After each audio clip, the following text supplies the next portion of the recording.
As you are no doubt aware already, Newstalk 610 CKTB supports Help Kids Shine every single year. It's a month-long campaign to raise funds and, of course, awareness for the Niagara Children's Center, the wonderful work they do and the people that they work with and the folks that they serve. Over 3,200 children and their families every year are looked after by and cared for by the Niagara Children's Center. Fabulous work, and you can give them a call and pop in there sometime, by the way, and just have a look around. All the people are just wonderful. Over the course of the month, we have been talking with some of the therapists and the administrators and the people that put that whole thing together and make it work so well. The other people that we're introducing you to are the ambassadors of the Niagara Children's Center and their families, the ambassadors being the children that they work with. I'm more than pleased to introduce you today to Robert Hurd. He's Liam Hurd's dad, and I was reading Liam's story earlier today, and it's truly amazing, and I'm just so pleased to have him here on the phone. Robert, thanks for coming on the show today. Thanks for having me. So, Liam is now 5 years old? Yes.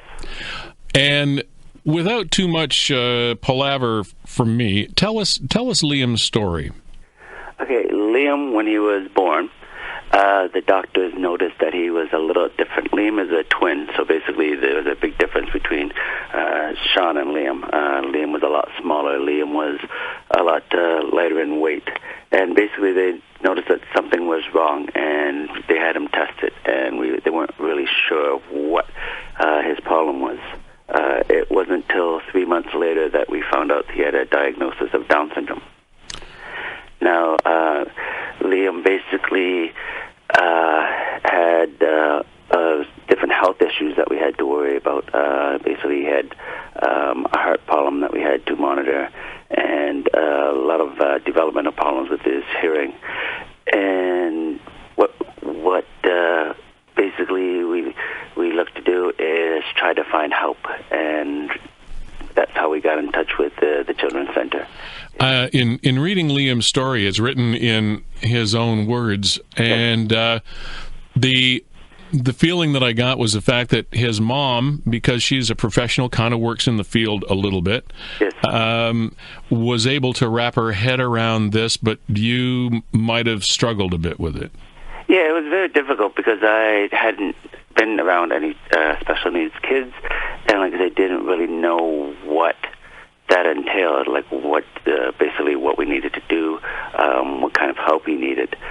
So for me, it was kind of a learning situation, and it was scary because, like I said, I had no idea of basically how he would grow and how he would learn, and basically what extra help he needed. So for me, it was a little scary. It was basically it was a time where I was lost and didn't have any help or direction. Liz, my wife Liz, is an education assistant, so she's worked with kids with Down syndrome, so she knew what Liam's potential will be and basically what his struggles would be. And she knew that basically things would be slower, things would take longer, but like I say, he's just as normal as any other kid. Basically, things just come harder to him. Mm-hmm. Develop more challenges in his life. What inspired you, or who pointed you in the direction of the Children's Center? My wife has worked with the Children's Center before. So okay. She has, like I say, from all of her work, basically she's close to all the children that she helps in her school. So basically they know, she's known that the experience of the Children's Center were phenomenal, and that basically she knew that was a good place to get started and to get help.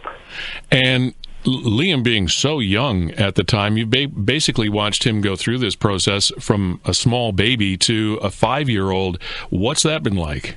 We've been there for 4.5 years now, and it's just been incredible because every time we go there, we're basically, okay, what can we do next? What does Liam need to do? We've learned, like from start, it was basically we started with physio. Okay, we need to get, he has low muscle tone, so we need to get his muscles built up. So we basically learned sit-ups, and we learned to sit by himself, and then we learned to crawl.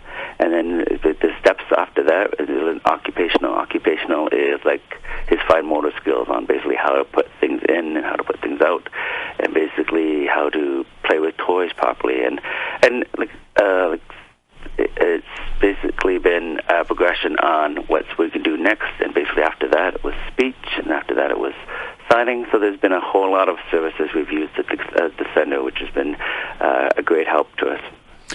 How has his twin brother Sean been doing? That must have been a bit of a concern for you as well. You've got twins, you've got one little guy that has a whole lot of problems that need attention, and another little guy that needs attention too. That's got to be quite a chore for parents.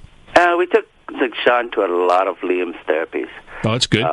We basically, luckily I have a nephew and a niece that go to Brock, and what they did was they came over and played with Sean while Liam did a lot of his therapies. And Sean did some of them too, so like a lot of the therapies, they're really good at making it play-based. So basically you're playing with a 1-year-old the same way you play with a 1-year-old. It's just basically more with a purpose. How long do you feel that you're going to continue to be working with the Children's Center? Have you got any sort of parental / Liam goals that you can hit before you and he are pretty much self-sustaining, if you will?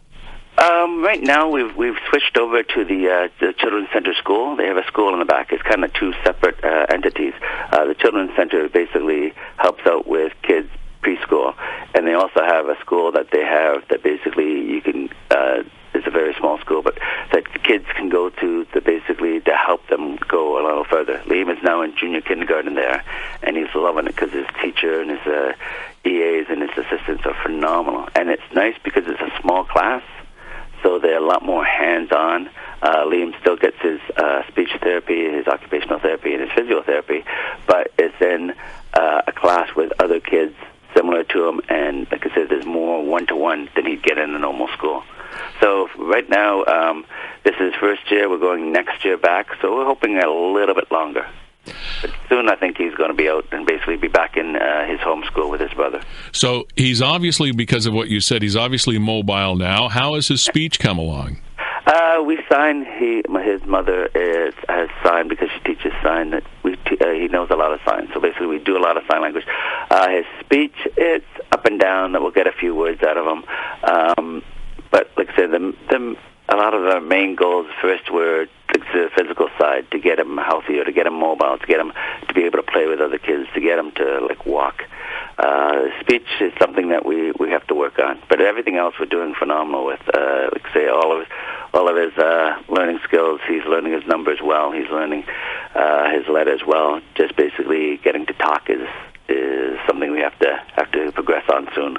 And how are you now? Much better. Like I say, it was difficult for the longest time that, okay, you've got, we had 3 kids that basically, okay, there's lots of work to do, but now with Liam, there's just a bit more. There's more basically classes to take, more therapies to do, more doctor's visits. I've learned that basically I can handle it now. And that's saying something for yourself, because that has to give you some sort of peace of mind every day instead of going into panic mode.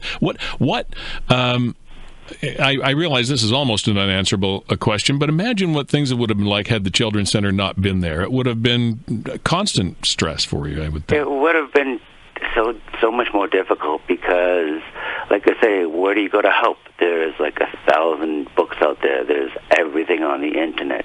There's everybody who has every opinion out in the world, but how many of them are right? And how many of them can you count on? And the people that are there, did you have to go on a waiting list? We started when Liam was diagnosed at 3 months, and we got in when he was 9 months. So it was about 5 months, a little over 5 months long that we basically waited to get in. My wife phoned every week. I bothered her every week. She knew people, so she basically tried every different avenue to get in. But once you're on the waiting list, it does take time because there are so many kids waiting to get on. And like I say, it's all like most things, all about the funds and the money.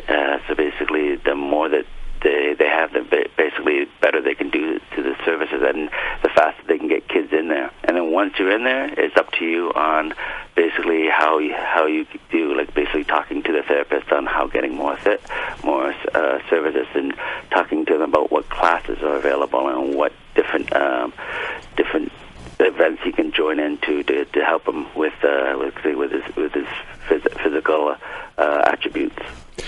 Well, it's been awesome speaking with you, Robert, and I think people that are blessed with children that do not have to go through the challenges that Liam has and your family have a hard time identifying with it, but it's so wonderful that the center is there for parents and families that do need it. And Help Kids Shine, you can Google that. You can Google the Niagara Children's Health Center and make sure that you follow the links to donate. You can go to 610CKTB.com. There are all kinds of ways that you can find out, and we're trying to put them over the top for this month. And I just want to say once again, Robert, thanks so much for being here and sharing your story. It's a marvelous one, and give our regards to Liam. Thank you very much. Like I say, it's nice because you see such great work that these people do, and they are phenomenal people. It's amazing how, yes, they're skilled professionals, but it's just how much they care about the kids is something that's fun to watch. So it's NiagaraChildrenCenter.com or 610CKTB.com. There's a phone number if you want to give them a call to stop by. 688-3550 is that number. Again, Robert, thanks. Have a great afternoon. Thank you very much. Cheers.